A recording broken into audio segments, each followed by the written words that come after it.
Hello, everyone. Happy Monday. I'm here with Jay Z, and we're here to talk about the topic of how to be yourself. Jay Z, are you being yourself right now? Well, I guess I got a question for you, Andy. What does it mean to be yourself? Well, astrologically speaking, it would mean that you're living out your chart and not someone else's chart. And I would say that's one transit at a time. People always look at the chart as this static thing, like be yourself. And it's like, well, you can only be yourself one transit at a time. Like, what is myself doing today? What is myself doing tomorrow? What is myself doing the day after that? Things like that. Mhm. What do you think it means to be Well, yourself? yeah, I think, to be yourself, you can't be anything but yourself, but I guess you could be a conflicted version of yourself that feels bad because you have certain tendencies or quirks, right? So I think being yourself mostly means embracing your own oddities and quirks. And that's kind of like what you're saying about who you are in that transit. Hmm. Yeah, well, I think sometimes we would say, okay, so in the Ptolemy's four of like genetics, culture, climate, and chart, like if someone has a chart that's supposed to be a shoemaker and they grow up in a culture and climate of doctors or something, and their parents are like, you should be a doctor because people are doctors and they're successful as doctors, but you have the chart of a shoemaker. Like, I feel like you're going to be unhappy, even though look from the outside, it would be like, oh, you're a doctor, that's good for you, you make a lot of money, you'll help people, but you're like, but I'm a shoemaker. Like, so that happens a lot in certain places where people don't have the ability to be whatever they want to be. And I think that's where we get into trouble is if a kid is not allowed to express their own tendencies, their own gifts, and they're required to be something they're not. Hmm. Yeah, that's interesting. I think that does seem like a classic struggle. You always hear the stories or read stories about like someone who grew up that with certain expectations because they were born into a certain family or they had certain, yeah, expectations of them Mm, or born into a certain culture. mm. Yeah. People look at this with like females, growing up in misogynistic cultures. It's like maybe the female is supposed to be a wrestler or something. They have a chart of a wrestler, but they're not allowed to be a wrestler because, women aren't allowed in wrestling or something like sometimes we get a situation like that where someone can't really be themselves because themselves is kind of um, against what's culturally appropriate or something. Right. Do you think there are culturally there because of that there tend to like become culturally appropriate versions of like a certain say aspects? Well, I think, yeah, like some aspects in a chart are not seen as culturally appropriate at all. Like having a Sun Mars conjunction or a Sun Mars square, like you get kind of aggressive. And like people would say that's never appropriate. It's never appropriate to be aggressive. But if you're in the culture of ultimate fighters, then it is totally appropriate to be aggressive. Or like being in the culture of professional wrestlers, you would be totally appropriate to be aggressive. So, um, I think one of the tricks in astrology is when something's growing, someone's growing when they're young, they have to grow in the culture and climate that they've been planted into. It's like I'm growing in this family XYZ, but when they get to be about 18, the idea is that the soul is supposed to take itself out of where it's been growing and plant itself in a place where it can really grow. So if you have a highly aggressive chart and you keep like getting in trouble at your parents' house, then at 18 you go to the wrestling ring and you're like, I'm going to be a professional wrestler, and you plant yourself in the culture of wrestlers, then all of a sudden you're thriving. Mm. Do you think that I've heard about like like at 7, 14, and 21 are certain like important milestones. Do, do you know what that's from? Is that from like that's how long it takes for like a something or other That's the transit or Saturn like a cycle. So the Saturn first, quarter? yeah, the first Saturn square is when you're 7, when you're 14 it's the Saturn opposition, and when you're 21 it's the Saturn square. Ah, right. So maybe that's what it is. Because why is there this thing of like, what do you want to be when you grow up? And when you're young, you don't know because you don't know yourself well enough or you haven't lived enough or something. Or do you think kids know really when they're young and we're just not paying attention? Or what do you think it is? Well, okay, so I think there are charts that are have incarnated for a certain purpose. A lot of these kids are autistic or savanty or something like that. Like my dad would have visions of being an astrophysicist or an astronomer when he was young. He was like, I'm going to be an astronomer. And he's one of the best astrophysicists in the world. I mean, he built the largest infrared telescope and all this kind of stuff. And like he's totally a savant. Like all over his freaking blackboard was just calculation after calculation. I mean, like my dad is like whoo, you know what I mean? And so I believe that he came into this lifetime to be an astronomer, right? Like that's one of like basically he's fated to be an astronomer, right? Um, but not every chart is fated to be a certain job or a certain thing. Like we get the iconic people in some industries. Like I believe I incarnated to be an astrologer. Like everything points to me being an astrologer. Like and I'm obsessive about it and I never let it go. And like I incarnated for this to be like this well, I hate to be like iconic astrologer, basically. It's like if you think of an astrologer, you're like, oh, Andy, you know. But the thing is like some people are here for other purposes. Like Sylvia Brown would talk about this in her books. Like she'd say like some people are an experiencer, some people are a nomad, or like, you know, some people's job is to like travel around just from town to town. And so that's not what we think of as like when you're young, you imagine a dream. It's like, I'm going to be a nomad. Like, no one would accept that dream because we just are like anti the dream of being a nomad. Like, but I think if someone wants to be like a really amazing XYZ, then we accept that dream when they're young. I mean, I don't know. What do you think? Yeah, I don't know. It is interesting how you said people who are neurodivergent are more like apt to be tunnel vision to like one weird thing. And it's like I think also like that when people are like aspy about a certain thing, like really into that thing, I I I do I do see that and have met people like that, and I think I'm a bit like that myself. Like, I think I would have, if I was born into a different culture and with a different gender, I would have been like a monk or a priest or something like that. And I'm actually often thankful that I was there's a certain thankfulness I have of having been born female and not because then I didn't fall into that role because it wasn't like available to me. And it didn't seem like being a nun was as cool or Yeah. something. Yeah, yeah. So it's like in a way, I also feel like I would have been something different if I was born in a different culture. And I'm kind of glad that I wasn't, so the choice wasn't so apparent of what I was gonna become. Well, maybe our culture informs who we are and who we want to be as ourselves. Like, if we grow up, like, think, speaking of the gender issue, it's like, okay, so, like, as far as gender and like transgenderism, it's like being yourself would be being what you vision yourself to be in not what body you were born into, right?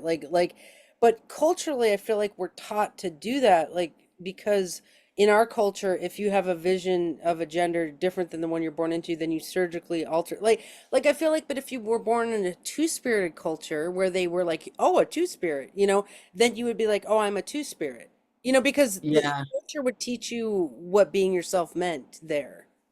yeah, I agree with that too. That yeah, it's when whatever your vision is doesn't match up with where you're at, I think that is when you have to get more creative and driven in order to kind of be yourself. Yeah. Well, it's interesting working with Fern and Ellen because like, okay, she'll like she's a manifester. So she in manifestation you go with the vision of what you are, not who you are currently. You'd be like if I was like, okay, I don't know, I'm the president's astrologer or whatever. Like I would just be talking about, I'd be like, so in working as a presence astrologer, I blah, blah, blah, blah, blah in a day, and I blah, blah, blah in a day. Like in manifestation theory, if you're going to be crazy manifester, you just live as if you are that thing already. Oh yeah. Because you're saying sometimes there's a tension between the vision we see of ourselves and what's actually happening now, right? Like, and so it's like, that's like, and so we have to get creative to like get to where we vision and not where we are now. Like, but gender's Yeah. one of the ways that happens, it happens. If you're a visionary, it happens a lot, honestly. Yeah, I believe that. I'm just speaking from the experience that I've had in life. Um, that for sure, I think my not accepting the reality of what was around me really contributed to my being able to just live the way that seemed right for me. But like the disconnect between what I felt about myself or how I saw myself and then how others saw me. Because I'd say I can give you an example. So when I was a kid, I was uh, going through high school back in the day, like before anybody was out as transgender that I knew or heard of ever. And also the gender roles in my town that I grew up with were pretty solid. Like, so for example, all the boys went to shop and the girls went to home ec. And that was just the way it is. Like, but there was, when you got to that point in high school, like seventh or eighth grade or something, I don't even remember when it was exactly. Like, they actually though gave you the form where you were filling out what your courses were, and you just checked the right box. But I didn't realize that you were supposed to check the right box. And I was like, oh, I can choose shop or home ec. Oh, I'm definitely taking shop. And I checked that box. Little did I know that that caused like all this trouble behind the scenes. My mom was called into like the school principal's office and they were all freaking out because nobody had done that before and actually even requested to be in the wrong class. There was zero precedent for it. They didn't know if they could handle it and stuff. And my mom was like, well, figure it out because she's going to shop. Wow. Yeah. Isn't that funny? I didn't find that out till much later. Well, yeah, I think a lot of people have paved the way for more people to be able to be themselves. Like I feel like the trans community has literally paved the way for people to be themselves. Like more than any other community I can think of, you know, I guess there's female bodybuilders who have to pave the way to be able to be themselves because they, sometimes take testosterone and then they put on a bunch of nails and like there's a whole culture around like being yourself as a female bodybuilder. But there are some, there are some selves in our culture that are more pushing of the boundary, and it's some charts have a harder time being themselves than others because they're so extreme. Like, and the astrologer in me like loves every single chart that comes into my office. I'm just like, oh, I love you and I love you. Like, I mean, not creepily so, but like, I'm saying like we love the manifestation that is. We don't try to say like, don't be you. We say like, oh, interesting, this is you. Okay, like let's do more of you in the monitor, and like, how can we get you in context that support you? And like, we're always trying to get the plant to grow healthily in the context in which it's living. Like if you're a female bodybuilder and you're living in a small town and no one accepts you, you're like, let's transplant this bodybuilder over to this Gold's Gym right here, and like, oh look, now she's growing. Like like, that's kind of how we look at it: is never stop being yourself, move yourself to a different context. Hmm. Cool. Yeah. Right on. So, what do you think about like natal aspects versus transit development of the thing or becoming yourself in those two? Like, are you natally one person and then transits help you become that more so? Or are you who you are when you hit the transits? Tell me what you think about that. Okay. So I think this is actually a great question for a lot of budding astrologers because they get confused by all this noise of like, is the person the natal, is it the transit, like, and it's like, ground yourself in the natal aspects and know that they are repeated elements in the chart. Like, so, and look at them as chords in a song. So, if we say that our chart is the song of life, each aspect cluster is one chord. In a song, we hear the chords repeated. We're like, dun, dun, dun, dun, dun, dun. Like, it's the same in a chart. It's like, here we go, like computer programmer, musician. I'm speaking of you, like computer programmer, hacker, musician, home builder, hacker, musician, home builder. And they actually come out in these like, so there's going to be different transits to those. So the hacker in you will come out in a different fashion. Like maybe it's doing a hacker tournament, or maybe it's building a computer program, or maybe it's building an app, or, but it all depends on what transits are hitting that hacker aspect you're presenting. And then there's the musician in you is like, is it in a band, a classic rock band? Is it in drum circle? What's it doing? It depends on the transits to it. Like Neptune being on your Venus Saturn conjunction has made a more of a soft Zen flair about your musician stuff, which is like drum circle. But like other times, I've seen you just like rage music, so it's like, but we know that that musician aspect is in there. And then the home builder in you is, I've seen that several iterations to that. Like it has a tiny house, it does this, it's like, so I believe that we have repeated elements to the natal chart, and the transits unveil them one aspect at a time, and each transit will have a different flavor on that natal aspect. All right, that makes sense to me. That definitely does. Do you think we should live out every transit we're in, or are they just a phase? Oh, I'm 100% all in on living every transit. Oh yeah, I Okay. definitely. Yeah, and I do feel also that like the more we lean into who we are and what we're doing, like I like how the way that you described that, the like that there are these cyclical ways of being you that, uh that hit at certain times in your life. And so, for example, for me, like I've been in corporate jobs, I've been in jobs at startups, I've had a lot of like different phases.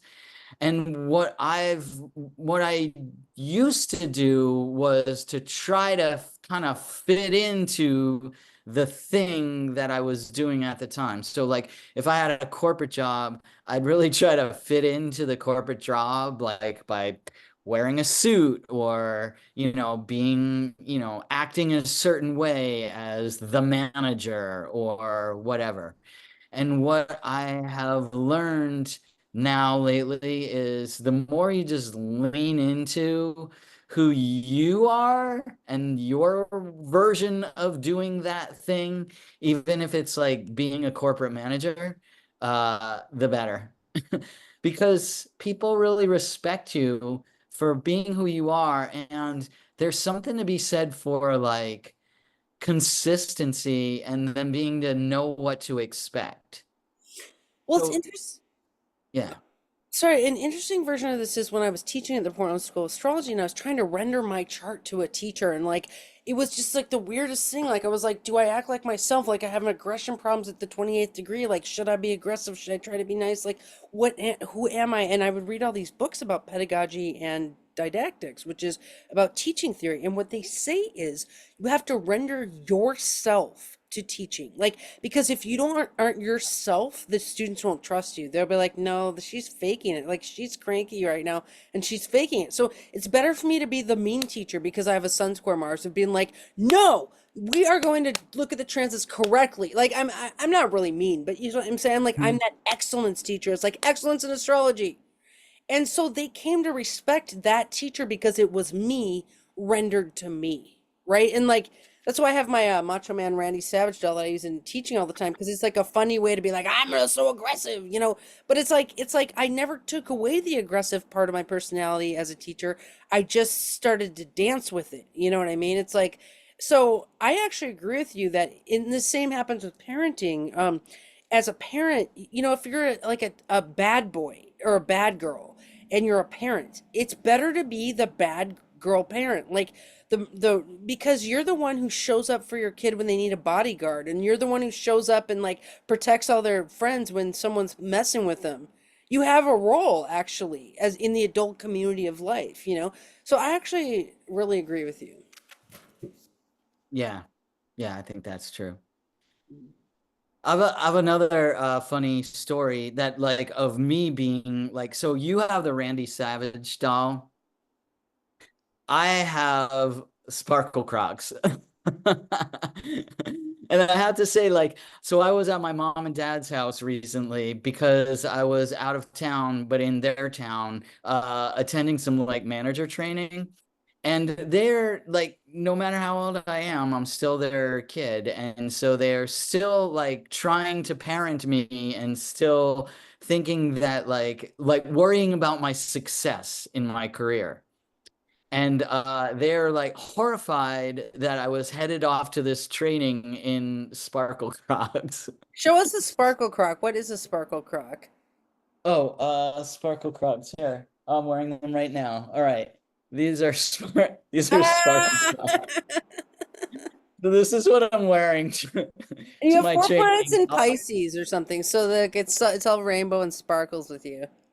Yeah, yeah, and they're horrified. But the funny thing about this is I was just at another corporate office with my boss, and he happened to be wearing flip-flops at the time. And I was saying how, yeah, I like to wear sparkle Crocs, and he said, "Hey, two different people, like VP level people, came up to me and said, I always knew I liked Jay-Z, but then when I met him, he was wearing sparkle Crocs, Ah, and I knew I did." ah. Well, I think there's something to be So it said. goes the other way. Yeah. Yeah, well, there's something to be said about. Okay, have you ever heard of the concept of being non? Which is like we've talked about this, right? Yeah, Like yeah.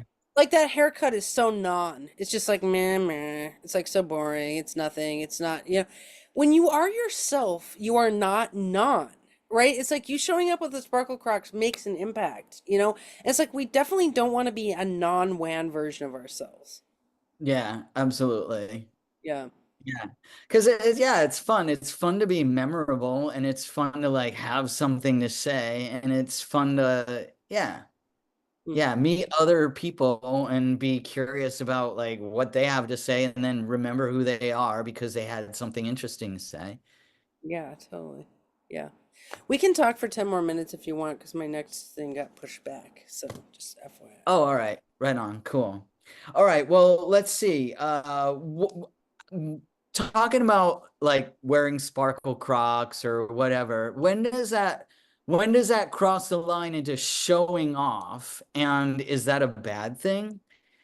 Talk to me about showing off. Okay, yeah, I've had this problem because my chart's a little famey. Like, okay, so I have the moon in the 10th house square Neptune, and it's like it goes through manias. Like I'll be at the I used to go to the office and I would have a transit to my moon square Neptune, and I'd be telling the person next to me, I'd be like, you know I'm famous, don't you? And they'd be like, you're crazy. I was like, no, I swear I'm famous, you know? Like it was like delusions of grandeur at that point, but like now I'm 10 years later and it's like, okay, no, you know, we're getting there. We're getting there.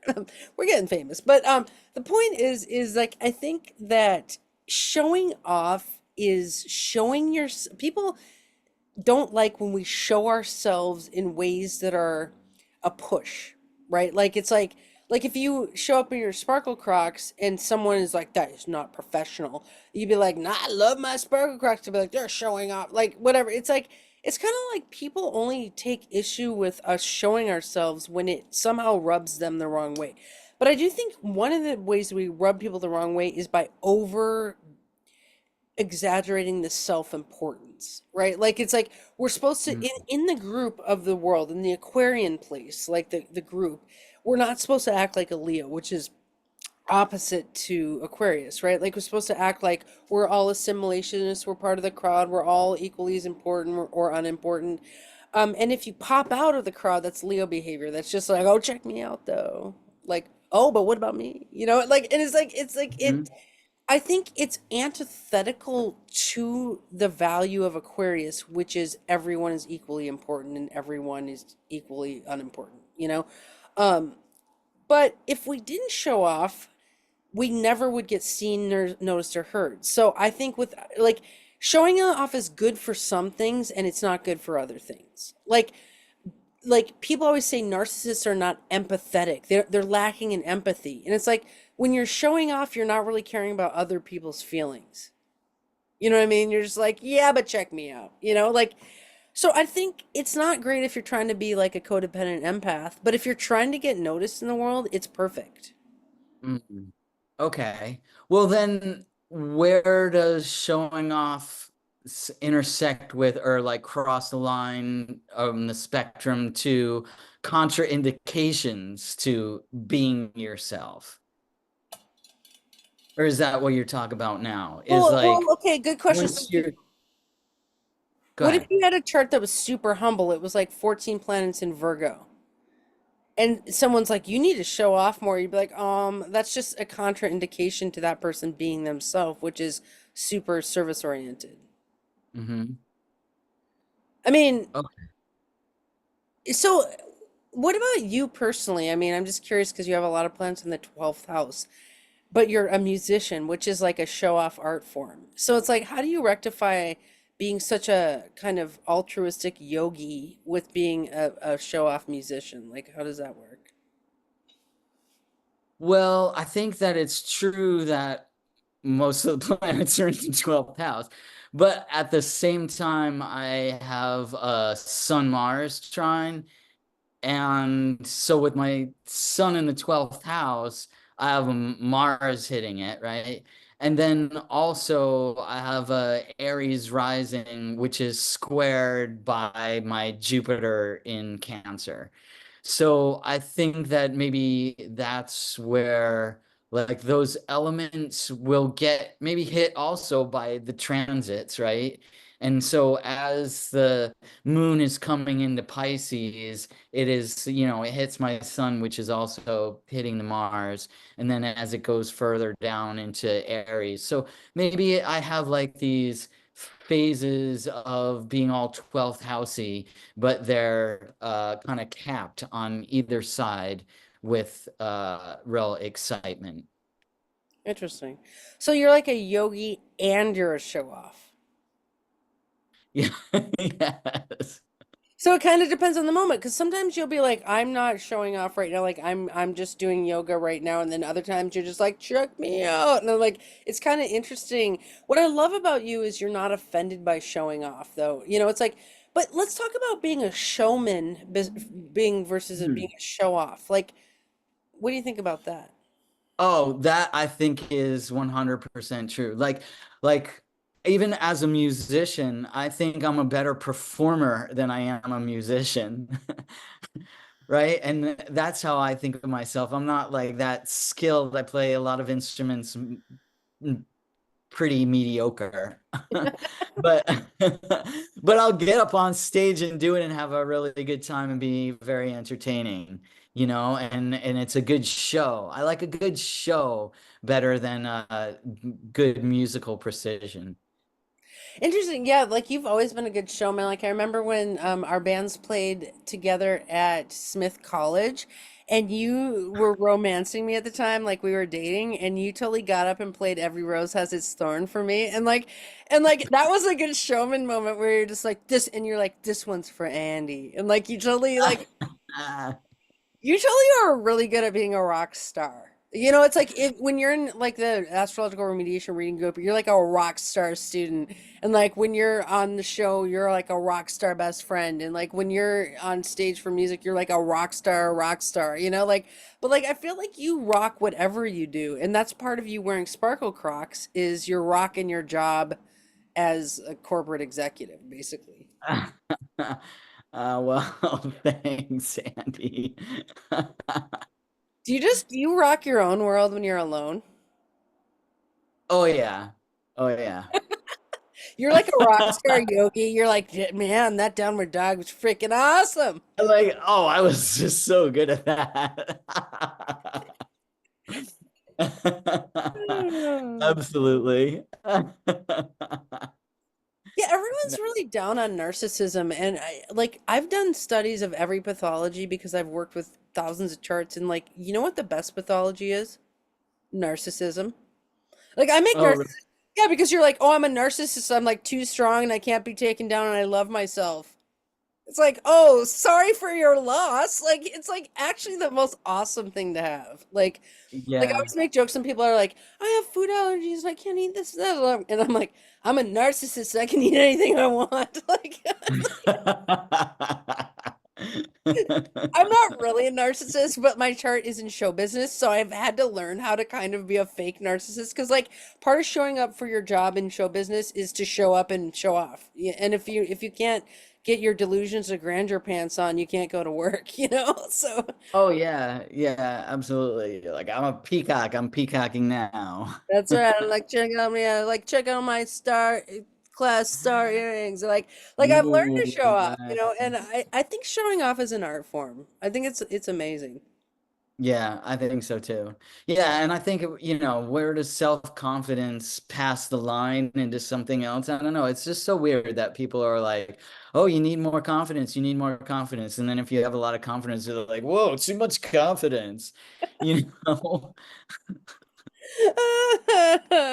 Yeah, like if my friend is a narcissist, I'm like, "Oh, awesome. Do you want to get on the TV show because I need a narcissist friend?" Like Yeah, I need somebody who's not afraid to like be on camera? oh my God, Yeah. I have these astrologer friends and they're like the most excellent astrologers and then they get mad at me for being on TV and I'm like, "Well, I'm sorry, but I was so excellent as an astrologer that I got put on TV. Like now you're mad at me?" It's like whatever, Sylvia Brown got put on TV for being a psychic. Like there's if you're really excellent in your field, you will get on TV. Like, and anyway, the point is, I would rather work with a narcissist who's not an astrologer than work with the best astrologer who's got visibility issues or like, like doesn't want to be visible or doesn't want to be seen. I'm like, so you won't show up in the office of life and be seen on camera. Like, I can't work with you. Like, I Yeah. literally had to let go of all my non-narcissist friends.